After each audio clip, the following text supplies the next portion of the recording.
Classes के YouTube channel पे आप सभी का स्वागत है। हम जैसा कि वादा किए थे कि मेडाइवल हिस्ट्री का टॉपिक वाइज क्वेश्चन लेते आएंगे, टॉपिक वाइज पढ़ाएंगे भी। तो इससे पहले हम बाबर और हुमायूं पढ़ा चुके हैं। तो जो भी अगर बाबर और हुमायूं को नहीं देखें, हुमायूं से संबंधित वीडियो को नहीं देखे हैं, तो उस वीडियो को, रिकॉर्डेड वीडियो को जरूर देख लें। साथ ही बाबर से संबंधित महत्वपूर्ण MCQ हम अपलोड कर चुके थे, उसको भी आप देख लेंगे। आज हम हुमायूं से संबंधित महत्वपूर्ण प्रश्न को लेके आए हैं। अगर आपको यह वीडियो अच्छा लगे तो अपने दोस्त मित्र के साथ जरूर साझा करें और लाइक और सब्सक्राइब जरूर कर लेंगे।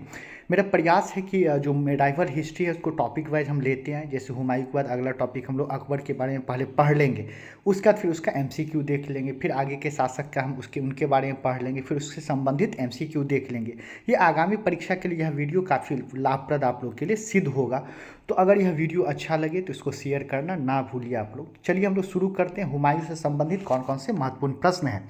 पहला जो प्रश्न हम लोग के समक्ष है वह है, दिल्ली में पुराना किला के भवनों का निर्माण किसने किया था? फिरोज शाह तुगलक, इब्राहिम लोदी, शेर शाह और बाबर। तो इसका जो आंसर हो जाएगा यह शेर शाह हो जाएगा। जानते हैं कि दिल्ली स्थित पुराने किले के भवनों का जो निर्माण था वह शेर शाह सूरी के द्वारा करवाया गया था। शेर शाह सूरी इसके अतिरिक्त शेर मंडल, किला एक कुन्हा मस्जिद आदि भवनों का भी क्या कर चुके हैं? निर्माण करवा चुके हैं।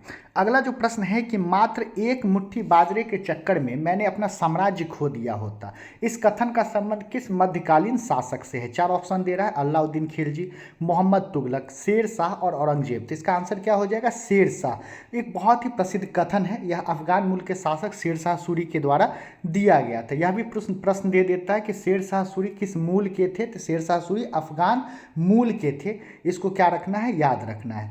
और यह भी याद रखें, शेर शाह सूरी मारवाड़ के युद्ध में राजपूतों के पराक्रम से अत्यधिक प्रभावित हुआ था और जिसके कारण उसने मतलब यह कथन क्या किए थे? दिए थे। तो यह भी प्रश्न पूछ देता है कि यह कथन किससे प्रभावित होकर शेर शाह सूरी दिए हैं? तो मारवाड़ के युद्ध में राजपूतों से प्रभावित होकर, राजपूत शासकों के पराक्रम से प्रभावित होकर यह कथन कहे थे। अगले प्रश्न की ओर बढ़ते हैं। निम्नलिखित मध्य युगीन शासकों में से कौन एक उच्च शिक्षित था? चार ऑप्शन दे रहा है, बलबन, अलाउद्दीन खिलजी, इब्राहिम लोदी और शेर शाह। तो पुनः इसका आंसर क्या हो जाएगा? शेर शाह हो जाएगा। याद रखें, शेर शाह सूरी भारत में जन्मे पठान थे जिन्होंने हुमायूं को 1540 में ईस्वी में हराकर उत्तर भारत में सूरी साम्राज्य का क्या किया था? स्थापना किया था। ये तो हम पहले भी बतला चुके हैं कि शेर शाह सूरी ने पहले बाबर के लिए एक सैनिक के रूप में काम किया था। उसके बाद बिहार का राज्यपाल नियुक्त किया गया। और जो शेर शाह सूरी का जो औपचारिक शिक्षा है वो कहाँ से प्राप्त किया गया है? जौनपुर से क्या किया गया है? प्राप्त किया गया है। तो यह भी बार बार पूछता है कि शेर शाह सूरी जो है अपने औपचारिक शिक्षा कहाँ से प्राप्त किए हैं? तो जौनपुर से प्राप्त किए हैं। अगला जो प्रश्न है कि निम्नलिखित में से किसने अपने बादशाह पति के लिए मकबरे का निर्माण करवाया? चार ऑप्शन है, शाह बेगम, हाजी बेगम, मुमताज महल बेगम या नूरुनिसा बेगम। तो इसका आंसर क्या हो जाएगा? हाजी बेगम। याद रखें, राजधानी दिल्ली में हुमायूं का मकबरा महान मुगल वास्तुकला का क्या है? एक उत्कृष्ट नमूना है। और इसका निर्माण किसके द्वारा करवाया गया था? हाजी बेगम के द्वारा करवाया गया था। अगला जो प्रश्न हमारा है कि इन शासकों में से किसने अपनी सैन्य टुकड़ियों को 200, 250 और 500 की इकाइयों में विभाजित किया? चार ऑप्शन है, बहलोल लोदी, सिकंदर शाह, शेर शाह और इस्लाम शाह। तो इसका आंसर क्या हो जाएगा? शेर शाह। शेर शाह सूरी ने ही सैन्य टुकड़ियों को 200, 250 और 500 की इकाइयों में विभाजित किया था। अगला प्रश्न है कि शेर शाह का उत्तराधिकारी कौन था? यह भी बहुत महत्वपूर्ण प्रश्न है। चार ऑप्शन है, शुजात खान, इस्लाम शाह, फिरोज शाह और मोहम्मद शाह आदिल। तो इसका आंसर क्या हो जाएगा? इस्लाम शाह। याद रखेंगे कि शेर शाह सूरी का उत्तराधिकारी जो था उसका पुत्र इस्लाम शाह था। यह सूर वंश का द्वितीय शासक था और इसका जो वास्तविक नाम था वो जलाल खान था। याद रखेंगे, पूछता है कि शेर शाह का उत्तराधिकारी कौन हुआ है? तो शेर शाह का उत्तराधिकारी उसका पुत्र जिसका नाम इस्लाम शाह था वह हुआ है। और यह सूर वंश का दूसरा शासक था जिसका वास्तविक नाम क्या था? जलाल खान था। और मात्र 7 वर्ष की आयु में वह क्या किया है? माफ़ कीजिएगा, वो 7 वर्ष तक क्या किया है? दिल्ली पर शासन किया है। अगला जो प्रश्न यह भी पूछ देता है कि इस्लाम शाह का उत्तराधिकारी कौन हुआ है? तो इस्लाम शाह का उत्तराधिकारी कौन हुआ? फिरोज शाह हुआ। महज 12 वर्ष की उम्र में ही यह क्या हुआ था? शासक बना था। तो ऐसे याद रखेंगे, शेर शाह सूरी का उत्तराधिकारी इस्लाम शाह था। इस्लाम शाह का जो उत्तराधिकारी हुआ वह कौन हुआ? फिरोज शाह हुआ। अगले प्रश्न की ओर बढ़ते हैं कि निम्नलिखित में से किसने पूर्वी बंगाल से लेकर पेशावर तक सड़क ए आजम की लाई जाने वाली सड़क बनवाई। 4 ऑप्शन है, अकबर, जहांगीर, इस्लाम शाह और शेर शाह सूरी। तो इसका आंसर क्या हो जाएगा, शेर शाह सूरी। याद रखेंगे सड़क ए आजम पूर्वी बंगाल से पेशावर तक 2500 किलोमीटर लंबी सड़क थी, जिसका निर्माण 1542 में शेर शाह सूरी के द्वारा करवाया गया था। इसी सड़क को वर्तमान में किस नाम से जाना जाता है, ग्रैंड ट्रंक रोड या जीटी रोड के नाम से जाना जाता है, और बादशाही सड़क के नाम से भी इसको जाना जाता है। तो याद रखिएगा सड़क ए आजम को बादशाही सड़क कह दीजिए, जीटी रोड कह दीजिए। एग्जाम में विभिन्न तरीके से प्रश्न फंसाने का क्या किया जाएगा, कोशिश किया जाएगा। अगर आप डेप्थ में पढ़े हैं, डिस्कशन को अच्छे से सुन ले रहे हैं, तो एक भी प्रश्न आप एग्जाम में नहीं मिस कीजिएगा। अगले प्रश्न की ओर बढ़ते हैं कि निम्नलिखित में से किस स्मारक का निर्माण शेर शाह ने कराया था। 4 ऑप्शन है, दिल्ली की किला, एक कुन्हा मस्जिद, जौनपुर का अटाला मस्जिद, गौड़ की 12 सोना मस्जिद या दिल्ली की कुवत्तुल इस्लाम मस्जिद। तो इससे पहले प्रश्न में हम डिस्कस कर चुके हैं कि दिल्ली की कुला एक कुन्हा मस्जिद का निर्माण जो है वह शेर शाह सूरी के द्वारा करवाया गया था। और याद रखेंगे यह अपने निजी उपयोग के लिए मस्जिद का निर्माण करवाए थे, और कहा जाता है कि उनकी शाही आकांक्षा का यह क्या रहा है, प्रतीक रहा है। तो याद रखें शेर शाह सूरी अपने निजी उपयोग के लिए दिल्ली के किला एक कुन्हा का क्या किए, निर्माण करवाए। और अगर प्रश्न पूछ देता है कि शेर शाह सूरी के शाही आकांक्षा का प्रतीक कौन सा है, तो दिल्ली की किला एक कुन्हा मस्जिद है। अगला जो प्रश्न है, दिल्ली के पुराना किला के वर्तमान स्वरूप का निर्माण निम्नलिखित में से किसने करवाया। तो पुनः इसका आंसर क्या हो जाएगा, आपका शेर शाह सूरी हो जाएगा। याद रखिएगा पुराना किला या ओल्ड फोर्ट जो है यह हुमायूं के द्वारा क्या किया गया था, बनवाया गया था, और इसका जो पुनः वर्तमान स्वरूप प्रदान किया गया यह शेर शाह सूरी के द्वारा करवाया गया। अगला है शेर शाह का मकबरा कहाँ है। बहुत ही प्रसिद्ध क्वेश्चन है और आप लोग को पता भी होगा। तो शेर शाह का मकबरा कहाँ पर है, सासाराम में है। परंतु इनकी मृत्यु जो है वह सासाराम में नहीं होकर कहाँ हुई है, 13 मई 1545 को कालिंजर के किले में बारूद फटने से इनका क्या हो गया था, मृत्यु हो गया था। दो अलग अलग प्रश्न पूछता है, शेर शाह सूरी की मृत्यु कहाँ हुई है, तो कालिंजर में बारूद फटने से, और शेर शाह सूरी का मकबरा कहाँ है, तो क्या हो जाएगा, सासाराम। अगले प्रश्न की ओर बढ़ते हैं कि शेर शाह सूरी की मृत्यु कहाँ हुई। अभी जस्ट हम लोग डिस्कस किए हैं, तो शेर शाह सूरी की मृत्यु कहाँ हुई है, कालिंजर में हुई है 1545 ईस्वी में बारूद के विस्फोट से। अगला जो प्रश्न है कि निम्नलिखित घटनाओं पर विचार कीजिए और उन्हें क्रमानुसार व्यवस्थित कीजिए। दौराह का युद्ध, कन्नौज का युद्ध, सामूगढ़ का युद्ध या चौसा का युद्ध।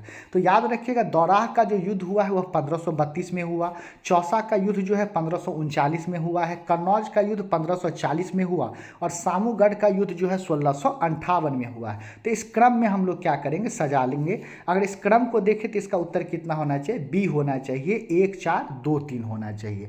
अगले प्रश्न की ओर बढ़ते हैं कि चांदी का सिक्का किसने शुरू किया, अकबर, शेरशाह, अलाउद्दीन खिलजी या खिलजी। तो याद रखेंगे इसका जो आंसर हो जाएगा वह शेरशाह हो जाएगा। भारत में सबसे पहले चांदी का रुपया का जो चलन है वह शेर शाह सूरी ने क्या किया, शुरुआत किया था। यह रुपया कागज का ना होकर किसका होता था, चांदी का होता था, जिसका वजन 11.66 ग्राम था, जिसमें 91.7% शुद्ध सोने चांदी का क्या किया गया था, उपयोग किया गया था। तो बहुत ही महत्वपूर्ण प्रश्न है, इसको क्या रखेंगे, याद रखें। लेकिन अंत में शेरशाह ने मिश्रित धातु के सिक्के बंद कर सोने, चांदी, तांबे के सिक्के का क्या किया, प्रचलन किया, जिनका तौल एवं आकार निश्चित था। उसके चांदी के सिक्के का तौल 180 ग्रेन था और जिसमें 173 ग्रेन शुद्ध चांदी थे।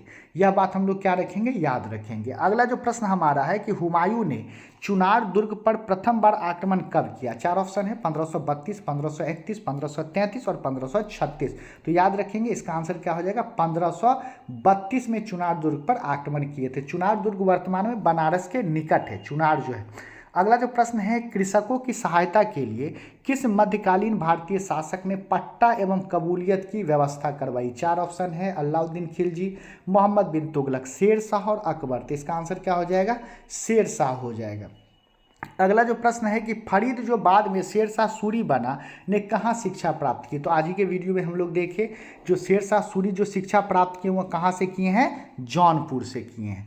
अगले प्रश्न की ओर बढ़ते हैं कि निम्न नामों में से उसे चिन्हित करिए जो हुमायूं के भाइयों में किसी का नाम नहीं था। कामरान, उस्मान, अस्करी और हिंदाल। तो इसमें क्या हो जाएगा, उस्मान जो है या हुमायूं के कोई भाई नहीं थे। बताया बाबर के 4 पुत्र हुए थे, जिसमें से हुमायूं जो थे वह क्या थे, ज्येष्ठ पुत्र, सबसे बड़े पुत्र थे, और 3 पुत्री थी बाबर की। अगला जो प्रश्न है कि दिल्ली के पुराने किला के वर्तमान स्वरूप का निर्माण निम्नलिखित में से किसके द्वारा करवाया गया, शेरशाह सूरी, अकबर, बाबर या शाहजहां। तो आज ही के प्रश्न में हम लोग देखे हैं कि शेरशाह सूरी के द्वारा वर्तमान स्वरूप प्रदान किया गया। अगला जो प्रश्न है, हुमायूं के संदर्भ में निम्नलिखित कथनों पर विचार कीजिए। पूर्वी भारत का प्रवेश द्वार कहे जाने वाले चुनार दुर्ग पर घेरा डालते समय उसका सामना शेर खां से हुआ। दूसरा है 1530 ईस्वी में आगरा की गद्दी पर बैठा। इसमें से सत्य कथन कौन सा है, यह चयन करना है। तो इसमें से दोनों कथन क्या है, सत्य है, और इस प्रकार क्या हो जाएगा, सी ऑप्शन हमारा क्या हो जाएगा, सही हो जाएगा। अगले प्रश्न की ओर बढ़ते हैं कि किस राजा के शासक ने शेरशाह को शेर खां के, किस राज्य के शासक ने, तो आपको शेर खां की उपाधि प्रदान की। तो याद रखेंगे 4 ऑप्शन है, बंगाल, दिल्ली, अफगान और बिहार। तो इसका आंसर हमारा क्या हो जाएगा, बिहार के शासक जो हैं वह आपको शेरशाह को क्या किए हैं, शेर खां की उपाधि दी है। याद रखेंगे कि शेर खां का जो बचपन का नाम था वह क्या था, फरीद था। उसे बिहार के शासक ने शेर खां की उपाधि दी थी जब उसने शेर का क्या किया था, शिकार किया था। अगला जो प्रश्न है, मुगल काल में शेर मंडल निम्नलिखित में से किससे संबंधित था, हुमायूं का पुस्तकालय, शेर शाह का मकबरा, दिल्ली का पुराना किला या हुमायूं का मकबरा। तो याद रखेंगे यह क्या था, हुमायूं का पुस्तकालय था, और इसी के सीढ़ियों से लड़खड़ा कर हुमायूं की क्या हो गई थी, मृत्यु हो गई थी। अगले प्रश्न की ओर बढ़ते हैं कि बादशाह हुमायूं की मृत्यु दीन पनाह पुस्तकालय की सीढ़ियों से गिरने के कारण कब हुई थी, तो 1556 में हुई थी। याद रखेंगे इसी दीन पनाह पुस्तकालय को शेर मंडल पुस्तकालय के नाम से भी जाना जाता, और बताए भी थे कि लेनपुल ने यह भी कहा था कि हुमायूं की मृत्यु वह जीवन भर ठोकर खाता रहा और अंत में ठोकर खाकर ही उसकी मृत्यु हो गई। अगला जो प्रश्न है, कौन सा मकबरा वफादार पत्नी या उसके स्वर्गीय पति की श्रद्धांजलि का प्रतीक है, तो हुमायूं का मकबरा जो किसके द्वारा निर्माण किया गया, हाजी बेगम के द्वारा निर्माण करवाया गया था। अगला प्रश्न है, हुमायूं नामा किसने लिखा है। 4 ऑप्शन है, गुलबदन बेगम, मुमताज महल, जहां आरा बेगम या रोशन आरा बेगम। तो इसका आंसर क्या हो जाएगा, गुलबदन बेगम के द्वारा हुमायूं नामा लिखा गया। जनरली किसी भी पुस्तक के नाम में नामा लगा रहता है तो वह क्या होता है, फारसी में अनुवाद होता है। तो यह भी हम लोग क्या रखेंगे, याद रखेंगे। पूछ देगा किस भाषा में लिखा गया है, तो क्या याद रखेंगे, फारसी में लिखा गया है। अगला जो प्रश्न हमारा है कि निम्नलिखित समकालीन स्रोतों में से कौन सा एक खगोल शास्त्र व ज्योतिष शास्त्र के प्रति हुमायूं के अनुराग का चित्रण करता है। 4 ऑप्शन है, तुजुक ए बाबरी, तारीख ए रसीदी, हुमायूं नामा, कानून ए हुमायूनी। तो इसका आंसर क्या हो जाएगा, कानून ए हुमायूनी। याद रखिए हुमायूं क्या थे, विद्या प्रेमी थे, उनको शिक्षा से बहुत ही ज़्यादा क्या था, प्रेम था, और इसके लिए वह इस्लामी धर्म के सिवा तुर्की, फारसी, साहित्य, दर्शन, ज्योतिषी, गणित का भी अच्छा ज्ञान था, और उसके दरबार में एक पर एक इतिहासकार क्या थे, मौजूद थे। इसमें से एक इतिहासकार का नाम था ख्वाद मीर, जो हुमायूं कालीन इतिहासकार का संकलन किया, और यही कानून ए हुमायूनी लिखा है। तो याद रखेंगे कानून ए हुमायूनी किसके द्वारा लिखा गया, तो हुमायूं के एक दरबारी इतिहासकार थे जिसका नाम ख्वाद मीर था, उसके द्वारा यह क्या किया गया, लिखा गया। 2 इतिहासकार थे उसके दरबार में, याद रखेंगे, एक ख्वाद मीर थे, दूसरा बयाजिद थे। 2 इतिहासकार का नाम अगर परीक्षा में पूछ दे तो आप जवाब दे सकते हैं। अगला प्रश्न है कि किस मुगल शासक ने 2 बार शासन किया, तो हुमायूं के द्वारा 2 बार शासन किया गया है, और जैसा कि हम बतला भी दिए कि हुमायूं के शासनकाल को 2 चरणों में हम लोग बांटकर पढ़ते हैं। अगला प्रश्न है कि 22 जून 1555 को लड़ी गई सरहिंद के युद्ध में हुमायूं से कौन पराजित हुआ था, शेर शाह सूरी, मोहम्मद आदिल शाह, फिरोज शाह सूरी या सिकंदर शाह सूरी। तो इसका आंसर क्या हो जाएगा, सिकंदर शाह सूरी को क्या किया गया था, पराजित किया गया था। अगला जो प्रश्न है कि बिलग्राम या कन्नौज युद्ध 17 मई 1540 में पराजय के बाद हुमायूं ने अपना निर्वासित जीवन कहाँ व्यतीत किया, परगना, सिंध, बाजौर या भेरा। तो कहाँ पर बिताए हैं, तो हम पढ़ाए थे उसमें भी बतलाया कि सिंध में जो है अपने निर्वासित जीवन को यह क्या किया था, बिताया था। अगला प्रश्न है किसने चौसा के युद्ध में हुमायूं को पराजित किया था, शेरशाह सूरी, महाराणा प्रताप, शिवाजी या इनमें से कोई नहीं। तो इसका आंसर क्या हो जाएगा, शेरशाह सूरी, या जिसे शेर खां के नाम से भी हम लोग जानते हैं। अगले प्रश्न की ओर हम लोग रुख करते हैं। अगला प्रश्न है, दोहरिया के युद्ध में हुमायूं ने किसको पराजित किया था? 4 ऑप्शन है, शेरशाह सूरी, महाराणा प्रताप, शिवाजी या महमूद लोदी। तो इसका आंसर क्या हो जाएगा? महमूद लोदी। याद रखेंगे 1532 में महमूद लोदी और हुमायूं के सेना के बीच क्या हुआ था? गोमती नदी के किनारे क्या हुआ था? युद्ध हुआ था।